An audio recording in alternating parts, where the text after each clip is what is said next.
We got a lot of NFL stuff to get into. We'll get John's pick and more. We got a interesting season, John, where the Eagles play on Christmas night, and the game may or may not really mean anything. So we'll get into a bunch here. How are you, sir? Doing well. Yeah, I think that is a key point to this game. It's the toughest one of the year to predict because you don't know if the Eagles have to win it or not. Yeah, we were talking before you came on about the different scenarios that really have to happen. Now, for the Eagles game, to mean nothing for them would be a Minnesota loss at Green Bay on Saturday. So they will know on Saturday night, sometime around midnight, whether or not that game on Monday night means something for them. That is the only scenario in which that Eagles game would really lack meaning, correct? Correct. And, you know, obviously the Packers have shut down Aaron Rodgers now. The Vikings are heavily favored in that game. But a lot like last week against the Giants for the Eagles, it's a rivalry game. It's in division. It's going to be very, very cold in Green Bay, so you have to add that to the equation. And it'll probably be closer than people expected to. So I think the Eagles will, as I said earlier in the week, they'll have two plans. Obviously, they're preparing to beat the Oakland Raiders in a typical fashion, typical week. But as far as managing playing time and things like that, the coaching staff will have two plans in place. And if the Packers upset the Vikings, I do imagine them scaling back, especially some. Remember, you only have 46 players on game day, so some guys got to play, but you do want to protect some of the more important players. Let's look quickly, John, at some of the scenarios. Dallas here, okay, because Dallas is on the horizon. They play them next week. They have a lot of scenarios that have to go their way for them to get in. They have four scenarios, okay? These are the four paths for Dallas to have that game next week really have some meaning. They would have to win their last two games in all four of these scenarios. Plus, Atlanta loses two games, and Dallas has to lose one of two.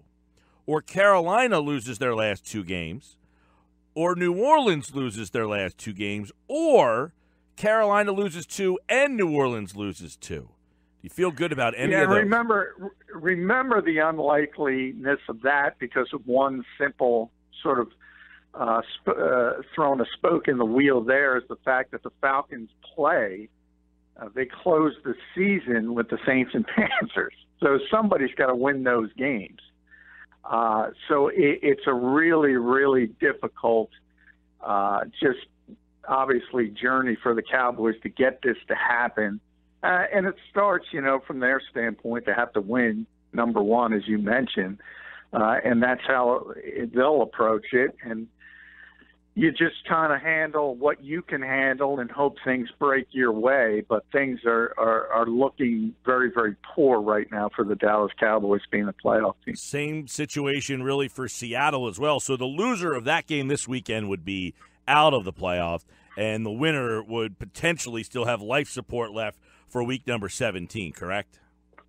Yeah, and because of the NFC South and because, as I said, the Falcons probably the key team because, the Saints and Panthers have a leg up. It's difficult because they're going to be playing each other, and barring tie, somebody's got to obviously win those football games. So it's a difficult landscape. There's no question about it. Okay. There's a lot of different things that can happen this week. Jacksonville is in. Do you think Jacksonville has a shot to get home field throughout?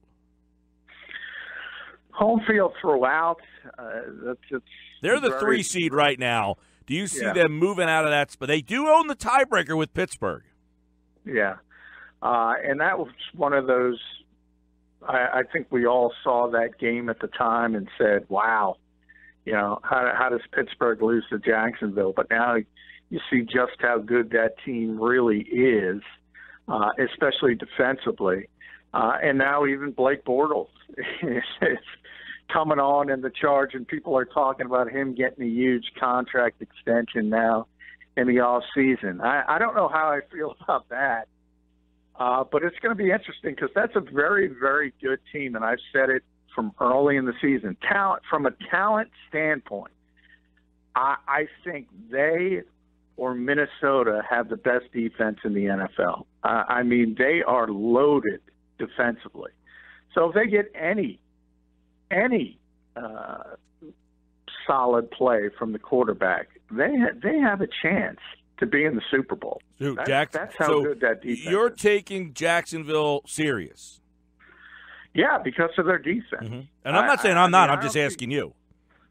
Well, it's really difficult when you've not been through the playoffs in the NFL. You sort of have to learn to win. There's the aspect and the reality that because of New England and the reputation they have, they're probably going to get calls that maybe other teams aren't going to get. So there's a lot of hurdles you have to overcome.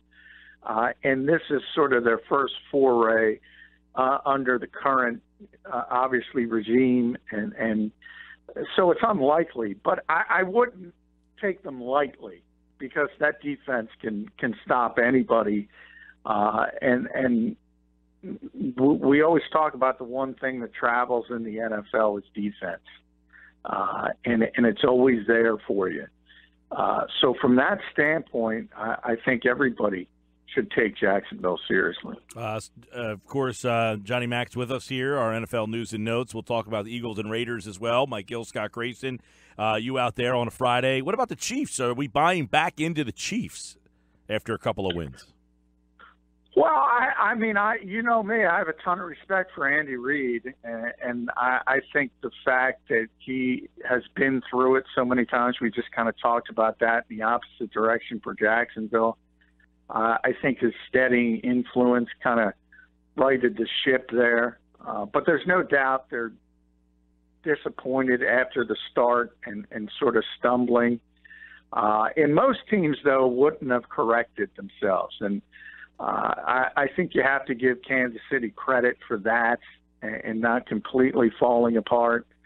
But as far as being a significant contender on the AFC side, I think they're drastically behind New England, Pittsburgh, and even Jacksonville right now. John, what about, you look at this Bills team. They're in right now. Do they end up for the first time since the 90s? Do you think they can get a win?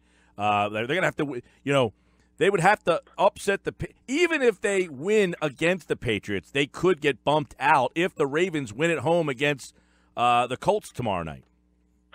Yeah, I mean, the Ravens control their own destiny, even though they are not in the playoffs today. If they win out, they get in. And if you just look at their schedule, the Ravens are getting in the playoffs. The Ravens finish with home games against the Colts and the Bengals. The Bills play the Patriots and the Dolphins. Exactly. And obviously the Bills, I can't imagine them beating the Patriots, whereas the Ravens have two at least games where they would have to really, really falter greatly to not win at this stage. So in a lot of ways, I don't think Buffalo is trying to make the playoffs this year, which is a little disappointing because they haven't made it since 1999. So they're going in the right direction. They're better than people thought they were going to be. I just think these final 2 weeks, it's a bad sort of they were dealt some bad cards, and the Ravens have the easiest road, and they're probably going to finish it. By the way, 6 teams will be out of the playoffs if they lose this week. That would be the Chargers, the Lions, the Seahawks, the Cowboys, who play each other, the Dolphins, and the Eagles can eliminate the Raiders on Monday if they lose. All but the Raiders could be done by on Sunday. The Raiders play Monday night, obviously. So those 6 teams, if they lose, they are done. John McMullen is with us, 97.3 ESPN. Scott and I were talking about it with Sal, and right after he was done, we were kind of going back and forth on that. Which team in the NFC is the biggest? If the Eagles have home field, which team concerns you the most about being able to come into Philly and winning? Well, I think the team that I look at, because I look at the Eagles as a team, and to me, the one type of team they won't be able to match up with without Carson Wentz is the type of offense that can put up a lot of points. And to me, that looks like New Orleans and Drew Brees and all their weapons. I don't know if the Eagles can win a shootout without Carson Wentz. If you ask me who the best team is besides Philadelphia from 1 through 53, that would be Minnesota. But I think I'm in the boat with a lot of people, and they're expecting the other shoe to drop with Case Keenum. I don't know how he's played the way he's played. And if he continues to play the way he's played, then the Vikings are the toughest opponent.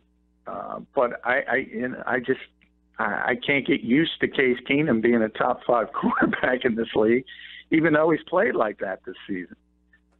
When you mentioned New Orleans, you talked about obviously their offense being as powerful as it is, which is definitely true. Now they would have to win a game before they would even come to Philadelphia, but talk a little bit more about that matchup, John, because that intrigues me. I kind of thought you were about to say, I mouthed to Mike here. I said Rams, and you went Saints. When you said shootout, he said Rams, and you said Saints. Tell me more about the Saints and why you were afraid of them. Well, it starts with the quarterback, and right. Nobody has thrown the football more consistently over the years than the Saints, whether they're winning the Super Bowl or they're 7-9. They're always at the top of the NFC and NFL in offense, and specifically passing offense, and that's the case again this season. So it starts there. And then you look at Kamara in the backfield and the fact that the Eagles don't have Jordan Hicks.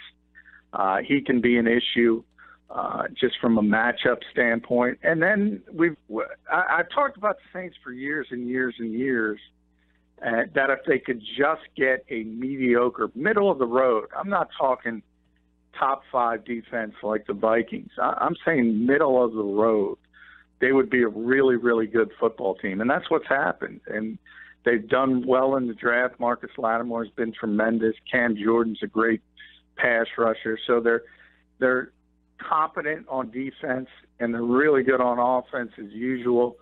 And if Carson was here, it wouldn't have concerned me as much. But I don't want the Eagles in a 34-30 game because I don't think they can win that type of game any longer. I think that's where they're hurt by losing Carson Wentz. So I would prefer the more manageable game where you don't have to go up and down the field.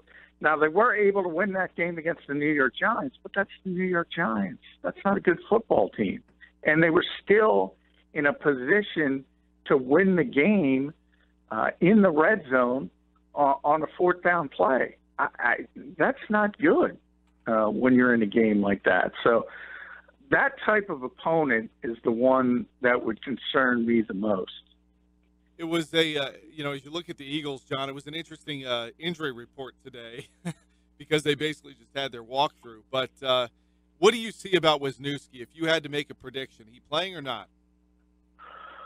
I would say, remember, they have the extra day, so that helps. But as far as yesterday, which was more of a full-scale practice, he didn't look ready at that point. And the fact that Chance Mormack played pretty well against the Giants, I would think if he stays there, if he doesn't improve, they'll try to get through another week with Chance. But that extra day will help. And we'll see. I imagine he's going to be listed as questionable. We'll know more tomorrow because they have the extra practice day. And he'll probably be a game-time decision. But if there's no improvement, they're probably going to be very, very cautious. And, again, it changes completely if the Packers upset the Vikings. Then there's no way they're going to push them back on the field.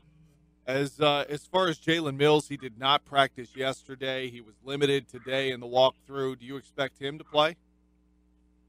Same thing. If they need the game, he'll play. Okay. If they don't need the game, he's not going to play. Douglas would be activated?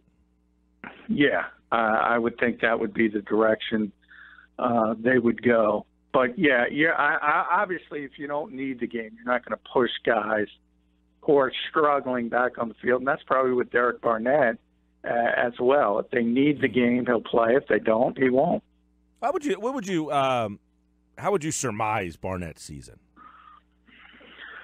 I think he's been good. I obviously he's a rotational player. I don't think he has. Will he always be a rotational player, or do you think at some point he's going to be at the point where they gotta have him on the field all the time? No, I think he's going to be a starter next season. I think he's going to take over right end for Vinny Curry. But they had the luxury of bringing him on slowly. And I think he's kind of hit the rookie wall. He hasn't been as effective in the past few weeks, and that happens a lot. If you think about the length of the college season versus the pro season, sort of midway, he was really playing well and really pushing himself on the field and basically going to a 50-50 split with Vinny at right end. And he's, sort of plateaued, as I said, probably hit that rookie wall, taking a little bit step back, and he's dealing with a groin as well. But overall, I think the Eagles are very happy and have a lot of confidence that he's going to be a big-time pass rusher in this league. It was reading some things earlier. I saw some stuff on Twitter that it seems like Amari Cooper is back at practice for the Raiders. How do you see him matching up with the Eagles secondary? Well, I see him matching up against the Eagles secondary the same as everyone else, and I put the over-under on drops at 3. He's a tremendously talented receiver, and he just drops the football just a ton. And, one of the things, the Raiders might be the most disappointing team in the NFL.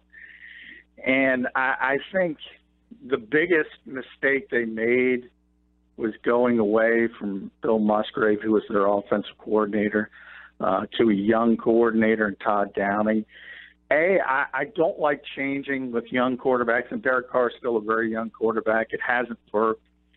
And if you watch him on film, and I've watched far too much film of the Raiders this week, their route concepts are just amateurish for an NFL team, and it's weird. It's almost to the point of weird how bad it is. So it's not a very good team.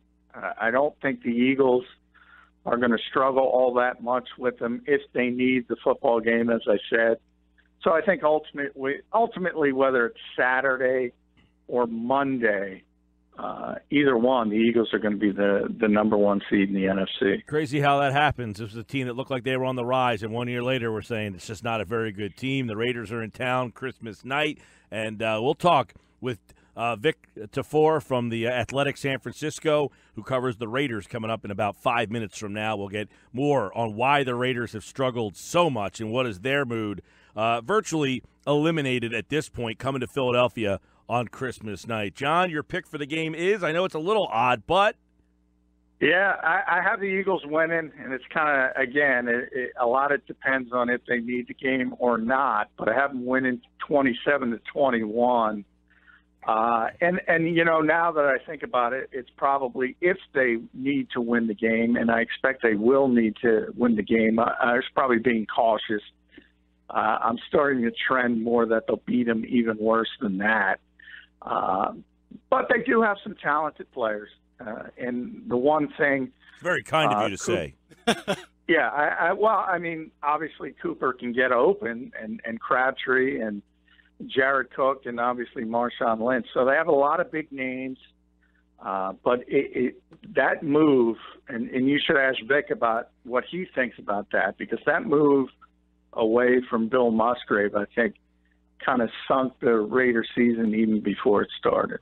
All right, John has 27-21 Philadelphia. Don't forget, at 5:30 tonight, you can pick the perfect score. You're playing for $800. John, we will hear from you on the countdown to kickoff Sunday night at 6 from McFadden's at the ballpark with more on Eagles Raiders, and we'll know a lot more about the scenarios by that time. And, of course, Merry Christmas to you and the family, and Happy New Year. I will be off next week, so you can go to hell. See you Monday night, John. See you. Thanks, guys. Happy holidays. Merry Christmas.